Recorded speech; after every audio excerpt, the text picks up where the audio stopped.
पूर्व सभापति रितेश शर्मा ने की प्रेस वार्ता, मौजूदा विधायक पर भी लगाए आरोप। धौलपुर पीडब्ल्यूडी विभाग में हुई गड़बड़ी की शिकायत को लेकर पूर्व सभापति और बसपा प्रत्याशी विधानसभा क्षेत्र धौलपुर रितेश शर्मा ने प्रेस वार्ता कर पीडब्ल्यूडी विभाग में हो रहे घोटाले की शिकायत को लेकर चुप्पी तोड़ी और कहा कि पीडब्ल्यूडी विभाग धौलपुर ने ठेकेदार को पहले ही भुगतान कर दिया और सड़क अभी तक नहीं बनी। इतना ही नहीं, उन्होंने वर्तमान विधायक पर भी आरोप लगाए हैं, विधायक भी इसमें शामिल हो सकती हैं। रितेश शर्मा ने कहा कि ये प्रेस कॉन्फ्रेंस तो विधायक को करनी थी, जो मुझे करनी पड़ रही है। जनता की आवाज बनकर निकल कर आए सामने रितेश शर्मा ने क्या कुछ कहा, आइए आपको सुनाते हैं। बहुत ही गंभीर विषय है। शायद मेरे ख्याल से जो मैं स्थिति देख रहा हूँ पिछले 10 दिन से, इस पर कई लोगों का ध्यान नहीं गया।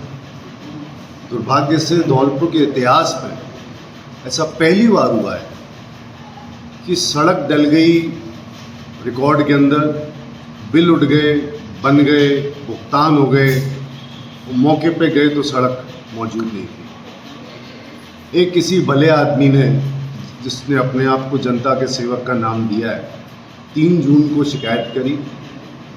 इस बारे में किसी को नहीं पता था कि क्या घपला हुआ है, क्योंकि पीडब्ल्यूडी एक नॉन पब्लिक डीलिंग डिपार्टमेंट है, वहाँ पब्लिक का आना जाना नहीं है, इसलिए किसी को नहीं पता वहाँ क्या हो गया। लेकिन कोई एक जागरूक व्यक्ति था जिसने इस मुद्दे की गहराई में जाकर उसकी जानकारी करी, शिकायत करी और ये मामला सामने आया। मैंने भी इसकी जानकारी करी, मैंने भी कलेक्टर साहब से इस बारे में शिकायत करी है। लेकिन दुर्भाग्य ये है कि इस निरंकुश तरीके से धौलपुर की व्यवस्थाएं चल रही हैं। ये जो 2.5 करोड़ का जो ठेका था, ये कांग्रेस की सरकार के दौरान हुआ था। मुझे ताज्जुब होता है मौजूदा सरकार पे कि उनके कार्यकाल के अंदर इस प्रकार का घपला हो गया और कोई कार्रवाई नहीं हुई। सुनने में आता है कि मौजूदा विधायक का भी इस पर कुछ इंटरेस्ट है। क्या है?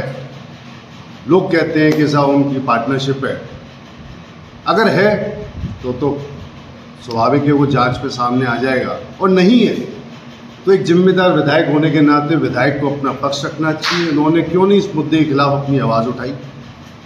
ये मुद्दा विधायक को सबसे पहले उठाना चाहिए था, अगर इतना बड़ा करप्शन धौलपुर। और ये तो मात्र वो करप्शन है जो निगाह में आ गया।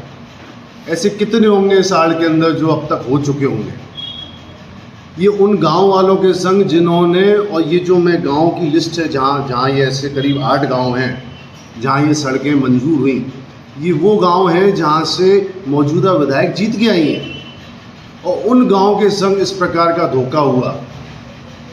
और जब ठेकेदार को या अधिकारियों को, अभियंताओं को ये पता पड़ा कि विजिलेंस की टीम धौलपुर आ रही है, रातों रात, मात्र 1 रात या 2 रात के अंदर वहाँ पे मशीन सारा जमावड़ा इकट्ठा करने के बाद में आधा इंच की मिट्टी के ऊपर सड़कें डाल दी गई।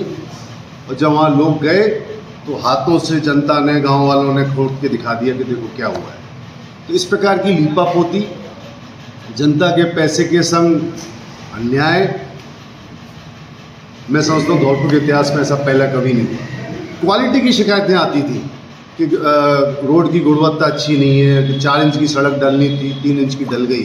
तो यहाँ तो पूरी की पूरी रोड गायब हो गई। मेरा निवेदन ये है कि मेरा उद्देश्य अपनी इस प्रेस कॉन्फ्रेंस के माध्यम से सरकार को, प्रशासन को, जनता को जागरूक करना एवं उनकी नॉलेज में लाना ये चीज़, और आने वाले भविष्य के लिए चेता रहा हूँ कि अगर आप लोग सब मिलके अगर इस चीज़ के प्रति आवाज़ नहीं उठाएंगे तो आपके संग धोखा होता रहेगा, आपके पैसे के संग धोखा होता रहेगा। अब रिकॉर्ड में उन गाँव की सड़कें बन चुकी हैं। अब 10 साल बाद नंबर आएगा उन गाँव का। क्यों? क्योंकि वो रिकॉर्ड ये बोलेगा कि सर इस गाँव की तो सड़कें 10 साल पहले डल गई थी, लेकिन मौके पे वो सड़कें मौजूद नहीं है। तो मैं उन सभी गाँव वालों से जिनके यहाँ सड़कें मंजूर हुई थी, नहीं डली, उनसे भी गुहार करता हूँ कि उन लोगों को आवाज़ उठानी चाहिए अपने हक के लिए। और जो ये अधिकारी इस पर मौजूद हैं उनके खिलाफ कार्रवाई होनी चाहिए। अभी तो आपके माध्यम से बात उठा रहा हूँ, इस पर और तह तक जाने की कोशिश करूँगा, सरकार तक, अधिकारियों तक जो कार्रवाई होनी चाहिए करप्ट लोगों के खिलाफ, चाहे वो ठेकेदार हो, चाहे वो अधिकारी हो, जिससे इस पर अंकुश लग सके, भविष्य में ऐसी गलती कोई ज़रूरत ना करे। अरे आटे में नमक तो हम भी सुनते थे, लेकिन इस प्रकार से आप पूरा निल्ले पे ही आप पूरा घोपला कर रहे हो, खा रहे हो, ये धौलपुर के हित में अच्छा नहीं होगा। तो मेरा निवेदन है आप लोग भी इसमें पत्रकार बंधु साथ निभाएं। धन्यवाद। आपके कोई प्रश्न हो तो। सब धौलपुर शहर में भी कई सड़कें ऐसी हैं जो बनी कहीं थी और बन कहीं और गई। देखिए, पहली बात तो मेरी जानकारी में नहीं है ऐसी कौन सी सड़कें हैं, और अगर हैं तो इसका एक काउंटर ये हो सकता है कि वो सड़कें तो बनी हैं, सड़कें बनी, वो स्थान बदल गया, वो अलग कुछ हो सकता है, लेकिन यहाँ तो दूसरा इशू है कि सड़क ही नहीं है। कॉलोनियों में जो कॉलोनी काटी जा रही है वहाँ पर विधायक को भी सड़क बनाएंगे। बिल्कुल, ये भी गैरकानूनी है। ये चुनावों से पहले मैंने इस मुद्दे को उठाया था। ITI के बगल से जो है उन्होंने अपने निजी ज़मीन में विधायक कोटे से जो है सड़क डाली थी 80 लाख की, जो गैरकानूनी है। उस मुद्दे को भी उठाया था। अब लेकिन अकेले मेरे उठाने से जनता को भी जागरूक होना पड़ेगा। बिल्कुल गैरकानूनी, ये जांच का विषय है, और अगर आपकी नॉलेज में ऐसी कोई रोड है तो आप मुझे बताएं, मैं इसकी शिकायत करूँगा। हुआ है तो आप खुल के बताइए कौन है। किस बारे में? अभी आपने कहा था कि मौजूदा जो विधायक हैं हाँ, उनके कार्यकाल में ये घपला हुआ है। ऑफकोर्स उनके जब वो पिछली बार विधायक थी तब ये टेंडर हुए थे कांग्रेस के टाइम, तो आज वही विधायक है, वही रिपीट किया उन्होंने, उनकी विधायिका रिपीट हुई है, लेकिन उनको आवाज़ उठानी चाहिए थी। वो अब तक 10 दिन हो गए, वो क्यों चुप है इस विषय में? उन्होंने क्यों नहीं इस विषय पर प्रेस कॉन्फ्रेंस उनको बुलानी चाहिए थी, ना कि मेरे को।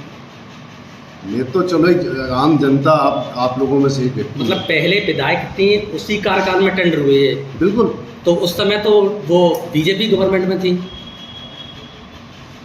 नहीं, मेरे ख्याल से ये दो अलग विषय हैं कि वो किस गवर्नमेंट में थी। मेरा कहने का तात्पर्य है कि पिछली कांग्रेस सरकार थी, उसमें ये टेंडर हुआ था, तब भी वो विधायक थी कांग्रेस की। आज भी वो विधायक है जब बीजेपी की सरकार है, और दोनों ही सरकारों में, एक में टेंडर हुआ, एक में कार्य हुआ, लेकिन कार्रवाई कहीं नहीं हुई।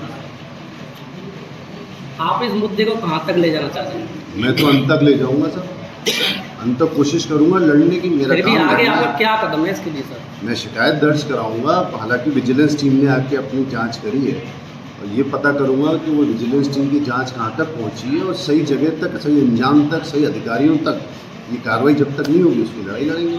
कोशिश करेंगे जनता इससे जुड़े, जागरूक हो, भविष्य में ऐसा दोबारा ना हो।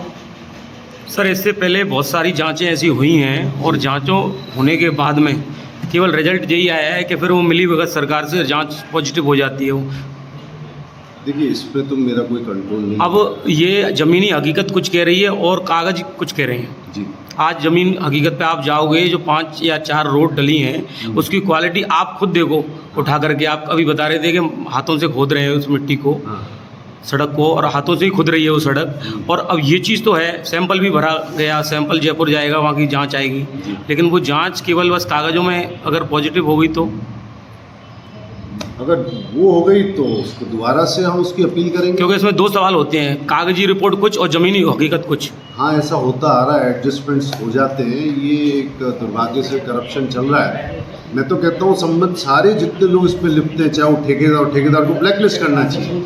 आजीवन कोई काम ही नहीं कर पाएगा किसी विभाग के अंदर। ये सुनिश्चित करना चाहिए ऐसे ठेकेदारों को ब्लैकलिस्ट किया जाए, ऐसे अधिकारियों को। और मैंने तो यहाँ तक अभी सुना है कि जो ऐसी है, जो अभियंता है, उन पर ऑलरेडी करप्शन के पे केस चल रहा है ACE के अंदर, और वही यहाँ पे अधिकारी है।